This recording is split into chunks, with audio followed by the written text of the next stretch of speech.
이상하게 매년마다 우리가 마주하고요. 심지어 2주도 아니고 40일을 우리가 함께 하는데요.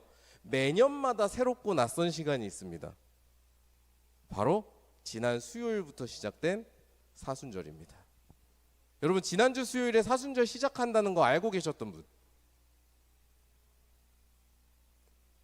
한 지금 5분 정도 눈에 띄거든요. 나머지는 모르고 지나갔다는 거예요. 이 정도로 낯섭니다. 네, 낯설어요. 네. 자, 사순절이란 게 뭡니까, 여러분? 저한테 알려주시죠. 사순절이 뭔가요? 이 정도로 낯설어요, 우리한테. 네, 이 정도로 낯설어요. 우리 교회력에 너무 낯선 것 같아요. 우리 교회력하고 친해져야 됩니다. 사순절이란 게 뭐냐면 그 어원을 보니까 이건 이렇대요. 사순이라고 된 게 사는 넉사자고 순이 10일을 세는 단위라고 하대요. 이게 저도 정확하진 않습니다. 그래서 40일을 의미하는데 왜 40일이라고 얘기를 했냐면 교회력에 보면 예수님께서 부활하신 때 부활절을 기준으로 40일 전으로 돌아가는 거예요. 40일 전으로 돌아가서 그 40일 동안 무엇을 묵상하느냐? 예수님께서 이제 부활하시기 전에 십자가에 달리시고 순환을 받으시고 죽임당하시잖아요. 그 죽임당하시고 순환받으시고 그리고 우리를 위해서 공생애 하셨던 것들을 되짚어보는 기간을 삼는 겁니다. 40일 동안. 며칠 동안이요? 40일 동안. 그래서 40일 동안 그 예수님의 헌신과 우리에게 주신 생명과 구원을 되새겨보면서 내 삶을 비워내고 겸손해지고 그 다음에 나도 더 경건하게 살아가는 시간, 그 시간이 바로 사순절이에요. 그래서 우리가 예수님의 부활을 기다리면서 40일을 보내기 때문에 우리가 어떤 색을 가지고 예배를 드리냐면 보라색을 가지고 예배를 드리는 겁니다. 우리 크리스마스 전에 대림절에도 색이 무슨 색이에요? 여기 앞에 스톨색이 뭐예요? 네, 색을 기억하시면 좋습니다. 색의 의미가 있거든요. 보라색이에요. 보라색에는 기다린다는 의미가 있습니다. 대림절 땐 뭘 기다릴까요? 처음에 이 땅에 오셨던 주님의 탄생을 기다리는 절기예요. 그리고 다시 오실 주님을 기다리기 때문에 보라색이에요. 지금은 뭘 기다립니까? 부활을 기다리기 때문에 보라색입니다. 네, 여러분들 이 시기가 예수님의 순환을 묵상하면서 부활을 기다리는 시간이라는 걸 꼭 기억하셨으면 좋겠어요. 그래서 우리와 온 세계를 위해서 감당하신 예수님의 그 순환을 묵상하고 우리의 삶을 돌아보는 시간을 갖게 됩니다. 자, 그래서 이게 좀 역설적이에요.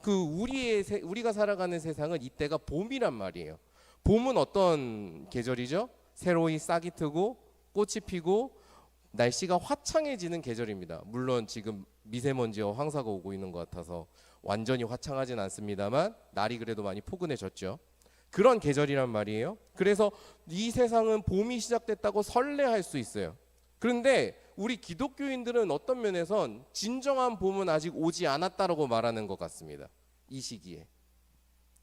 실제로 우리 믿음의 선배들은 예수님의 죽음과 부활을 어디에다 빗대곤 했냐면 모든 것이 져버리는 겨울과 다시 피어오른 모든 것이 피어오르는 봄에 빗대곤 했어요. 예수님의 죽음은 겨울과 같고 예수님의 부활은 봄과 같다. 이렇게 고백했으니까 어떻게 보면 기독교인한테는 언제 봄이 시작되는 거예요? 예수님의 부활을 고백하는 순간부터, 예수님의 부활절을 지나면서부터 봄이 시작된다고 말할 수도 있는 겁니다. 그래서 이 40일간 우리는 진정한 봄, 진정한 생명을 기다리는 준비의 시간에 이제 들어갑니다.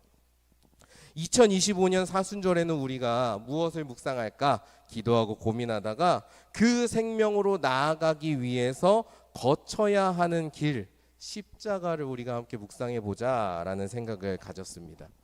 그래서 우리가 함께 말씀을 묵상하면서 십자가에 대해서 우리 한번 진지하게 생각을 해보려고 해요. 그리고 그 십자가가 우리 마음과 삶에 새겨졌으면 좋겠습니다.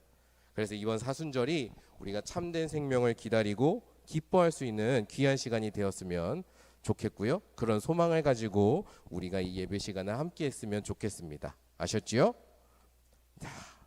자, 그럼 여러분 질문을 하나 드리겠습니다. 여러분에게 십자가란 무엇인가요?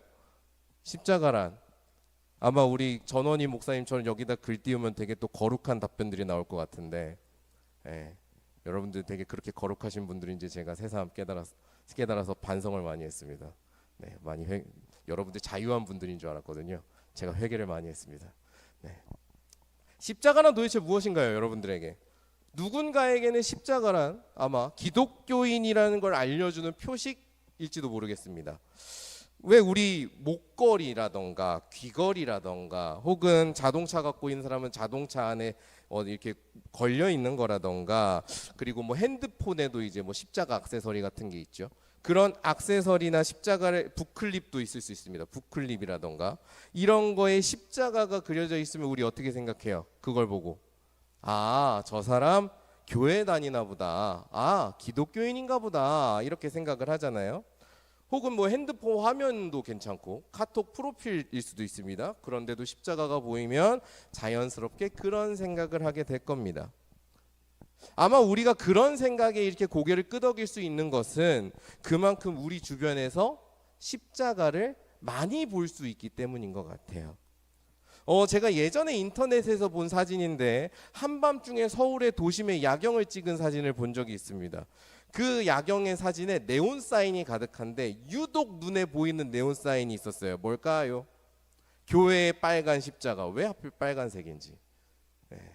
물론 나중에 그게 좀 조작된 거라고 하더라고요. 합성이라고 하던데 어쨌든 교회의 그 십자가를 보면 우리는 교회를 떠올리잖아요. 그죠? 그만큼 우리 주변에는 교회 그 십자가가 많이 보이더라라는 거죠. 그래서 십자가 되게 익숙해져 있고 십자가를 보면 자연스럽게 그렇게 생각이 넘어가는 걸 알 수 있습니다. 그러니까 이 십자가가 가득한 야경 사진을 보고도 우리는 이상하다 생각하지 않을 만큼 십자가가 어떻게 해요? 어때요? 익숙해져 있는 거예요. 십자가 우리한테 되게 익숙해져 있습니다. 그런데 시계를 2025년 전으로 돌려서 예수님께서 태어나시고 살아가실 때로 돌린다면 어떨까요? 그때는 아마도 십자가를 이렇게 친숙하게 여기는 사람이 아무도 없었을 겁니다. 더 정확하게 말하면 그 십자가를 보는 것만큼 고통스럽고 괴로운 게 없었을 거예요. 고대 로마를 대표하는 정치가이자 사상가 키케로라는 사람이 있습니다. 이 키케로가 십자가에 대해서 이렇게 이야기를 했대요. 가장 비열하고 비인간적인 형벌. 가장 뭐라고요? 비열하대요. 그리고 비인간적이래요. 왜 가장 비열하고 비인간적이라고 표현하는 걸까요? 여러 가지 이유가 있겠지만요. 그 중에 한 가지만 좀 이야기를 해보겠습니다. 여러분 십자가에 매달려 죽게 되잖아요. 그러면 우리 예수님은 그래도 무덤에 안장이 되셨잖아요. 십자가에 매달려서 형벌을 받아서 죽은 사람들 중에요. 장례를 제대로 치룬 사람이 없었대요. 불가능했대요.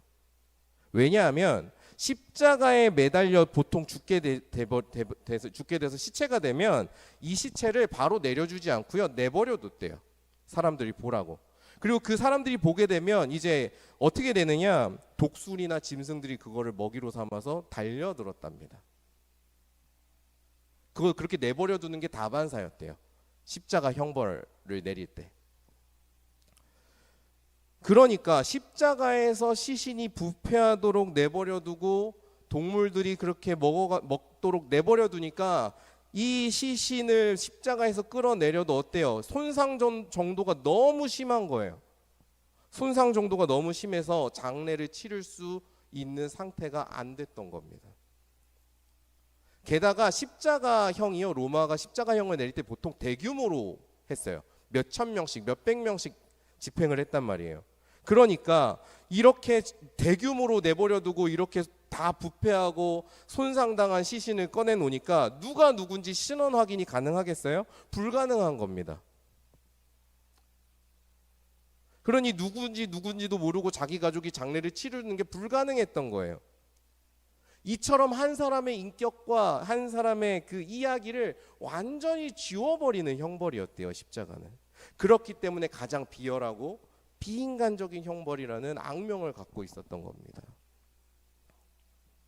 상황이 이러하니까 2025년 전 사람들에게 이 십자가라는 게 우리처럼 휴대하고 다닐 만한 액세서리일 수 있었을까요? 그 사람들에게는 이 십자가는 그런 액세서리가 될 수 없었습니다. 그들에게 십자가는 무엇이냐? 하층 계급, 노예들, 범죄자, 국가 반역자, 이런 사람들에게 주어지는 가장 끔찍한 형벌의 자리. 나라도 다 버리고, 그리고 사람들도 다 버리게 되는, 모든 것이 다 없어져 버린 그런 자리. 끔찍한 저주이자 실패의 상징, 그게 바로 십자가였습니다. 이렇게 생각하고 우리가 십자가를 바라보면 이상해집니다. 우리는 같은 십자가를 볼 때 뭘 떠올려요? 우리는 십자가를 볼 때 전혀 다른 걸 떠올리잖아요. 2025년 전 사람들은 십자가를 볼 때면 끔찍한 저주와 끔찍한 형벌과 끔찍한 실패와 한 사람의 인격이 지워지는 두려움을 떠올렸다니까요. 근데 우리는 어떻습니까? 이 십자가를 볼 때 뭘 떠올려요? 여러분들 뭘 떠올립니까? 십자가에서 우리를 구원하신 하나님의 사랑을 떠올리지 않습니까? 우리를 위해서 모든 것을 내어주신 예수님의 희생을 떠올리지 않아요? 그들에게는 실패와 저주의 상징이었는데, 실패와 저주를 나타내는 형틀이었는데, 우리에게는 무엇이 됩니까? 구원과 소망을 드러내는 상징이 되어버립니다. 그래서 사도 바울도 고린도전서 1장 22절과 23절에서 이렇게 이야기하고 있죠. 우리 22절 23절의 말씀 한번 같이 읽어볼까요? 시작.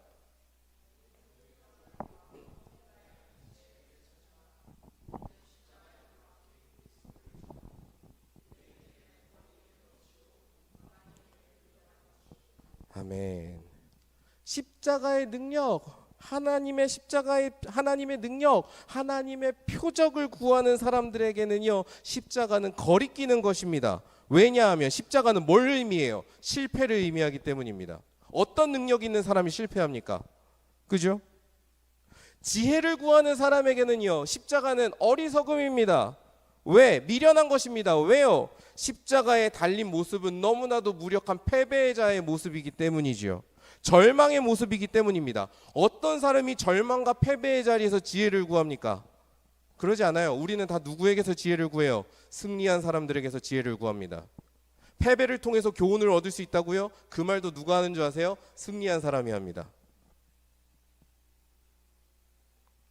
그런데 사도 바울은 뭐라고 얘기하는 겁니까? 바로 그 무력한 패배의 자리, 끔찍한 실패의 자리, 바로 그 십자가의 자리에 그리스도께서 계신다라고 얘기하고요. 그 그리스도께서 계신다는 것이 기독교인이, 복음이 이야기하는 바라고 힘주어서 말합니다.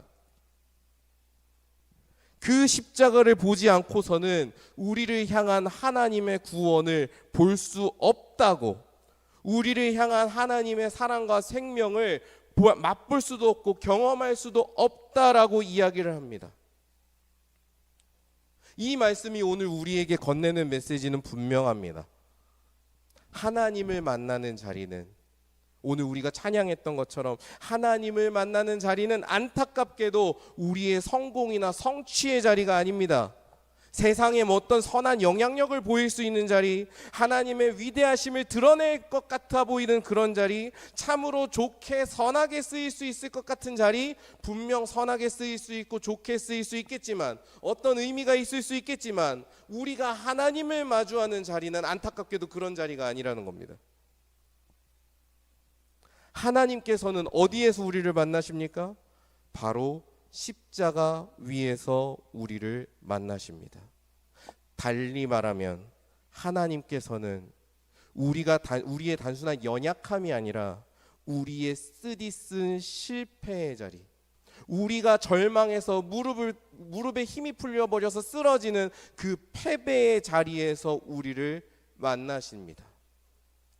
우리가 무너져 내린 자리, 그래서 아무런 선한 영향력도 가질 수 없을 것 같고 사람들에게 보여주고 알리기에는 너무나도 부끄러운 그 자리에서 우리는 하나님을 만납니다. 십자가에 달리신 그리스도 말이죠. 하나님께서 어째서 그렇게 하시는 걸까요? 사도 바울은 하나님의 마음을 단 한 절의 말씀으로 요약을 합니다. 우리 고린도전서 1장 25절의 말씀, 우리 성경책을 보고 함께 읽었으면 좋겠습니다.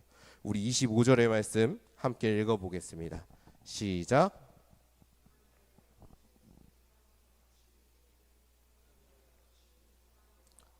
아멘.